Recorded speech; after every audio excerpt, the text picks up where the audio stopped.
Bom dia a todos. Queria dirigir à presidente da sessão, senadora Tereza Cristina, agradecer a gentileza e a ênfase do convite. Havia muitos anos que eu não vinha a Brasília. De certo modo, eu me desliguei das funções públicas. Estou trabalhando no setor privado, empreendendo. Eu brinco até que tem um CNPJ de verdade, de setor produtivo, mas eu guardo excelentes recordações do longo período na administração pública. De certo modo, né, eu cuidei de orçamento no âmbito federal, estadual e municipal. Então, esse assunto fiscal e orçamentário, eu tive a oportunidade de ver nos três níveis da federação. O ministro Gilmar Mendes já saiu, cumprimentar também o ministro Antônio Anastasia, que fomos colegas de governo Fernando Henrique, senador Álvaro Dias, fomos colegas de governo também, nosso líder. E a economista, a auditora Selene Pérez, da equipe do Ministério, enfim, e muitos aqui presentes. Já foi dito muito sobre o tema, eu vou apenas fazer 3 observações, talvez colocar ênfase em alguns pontos, né? Acho que o princípio original é que não há país desenvolvido sem moeda forte. E não há moeda forte sem um tesouro nacional confiável e sem as contas públicas em ordem. Eu digo isso porque esse debate sobre responsabilidade fiscal, ele tem sido sequestrado, vou repetir, tem sido sequestrado por quem não tem responsabilidade fiscal, por quem se opõe, para dizer que responsabilidade fiscal é uma coisa só para atender ao mercado, à Faria Lima, o que não é verdade. Responsabilidade é a questão de constituir um país sólido, com propósito, uma economia, de fato, que possa plenamente se desenvolver. É lógico que um único instrumento legal, ele não veio para curar todos os males. Ninguém é inocente, mas é um pilar, no mínimo, um tijolão fundamental na construção desse processo. A responsabilidade fiscal foi uma exigência, uma decorrência de um país que tomou a decisão de ter uma moeda estável, o real. Era uma decorrência lógica. Nós cumprimos a obrigação moral, pacto moral, como a senadora Tereza Cristina falou. Não é a questão do detalhe da lei, é a questão de acreditar ou não no princípio. Foi dito aqui que foi uma obra de inúmeras mãos. E, de fato, foi um consenso raramente alcançado. Eu acho que muito poucas matérias foram votadas no Congresso Nacional. Na Câmara, foram mais de 400 votos. Praticamente a unanimidade.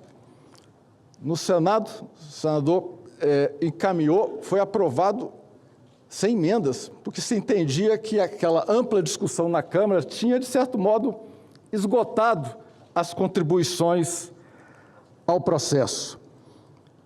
Eu tive a felicidade, justamente, de poder, por parte do Ministério do Planejamento, fazer uma interlocução muito próxima, né, com os relatores da matéria, deputado Pedro Novaes, senador Álvaro Dias, na construção de uma matéria. E olha que o governo tinha voto para aprovar só com os partidos da base. Mas a orientação do presidente Fernando Henrique é o seguinte: a gente precisava que aquilo fosse objeto de consenso. E a verdade é que foi quase unanimidade. Só não foi unanimidade porque a bancada do Partido dos Trabalhadores fez questão de encaminhar voto contra. Foi a única bancada que encaminhou voto contra. E o pior é que até hoje eles não dão sinal de que mudaram de ideia sobre o tema, né? Acho que esse é o problema. A outra coisa é que sempre se pergunta se uma lei pegou ou não pegou. Eu afirmo com certa tranquilidade que a lei de responsabilidade pegou. Basta vermos, principalmente, os estados e municípios. Hoje, na média, nos últimos anos, metade dos estados tem nota A do Tesouro Nacional. Há 25 anos atrás, metade estava quebrada. O meu estado de origem, o estado do Espírito Santo, há 13 anos renova a nota A no Tesouro. A gente até comenta lá que pode revogar a lei de responsabilidade, que nada vai mudar, porque esse pacto moral está tão consolidado que não é a lei que vai fazer diferença. Eu ia falar no final, vou adiantar. Roberto Campos, o avô, foi senador aqui, né? Teve uma frase muito emblemática do Mato Grosso, que ele dizia o seguinte, né? Não basta uma lei ser forte, o problema é quando a carne é fraca. Então, assim, a gente tem que, na verdade, construir uma convergência em torno de fazer valer o que já temos. Então, eu estava dizendo, há uma assimetria. A lei pegou nos estados e municípios, e basta consultar as estatísticas do Tesouro Nacional para comprovar o que eu estou dizendo. Onde ela tem sido objeto de maus tratos é no governo federal. Né? E aí é um paradoxo, né? Porque, né, é como se assim, a fonte de desequilíbrio fiscal está na União, que deveria dar o exemplo, e o equilíbrio fiscal está nos estados e municípios. Esse é o ponto. Qual o desafio?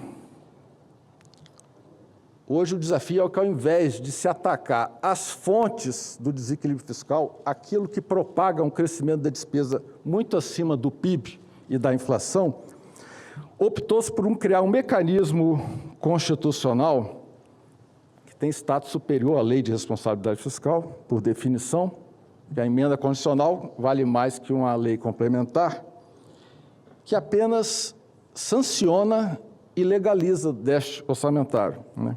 Eu, sinceramente, como agora eu não estou mais em função pública, eu tenho uma certa licença para falar certas coisas, né?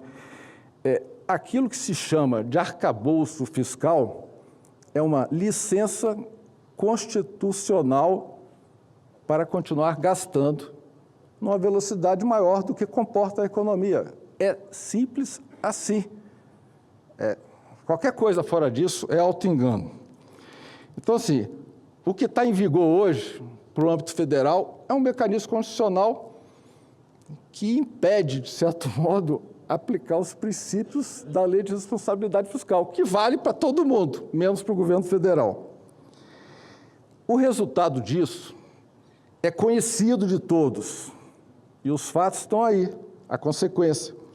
É um crescimento da dívida pública e da incerteza, não sobre o futuro longínquo, mas um futuro até próximo, né? É como se não houvesse futuro. Nós temos que gastar por conta porque não tem futuro. Se isso não é irresponsabilidade, eu não sei mais o que é.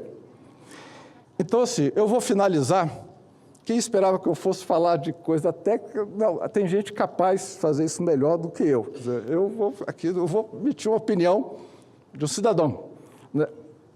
A minha esperança é que a democracia brasileira seja capaz, novamente, né, de gerar lideranças e uma coalizão de forças, de fato, que tenha compromisso claro com a retomada da responsabilidade fiscal. Nós precisamos, novamente, menos fraqueza e mais coragem moral e determinação para buscar a responsabilidade fiscal. Muito obrigado pela oportunidade.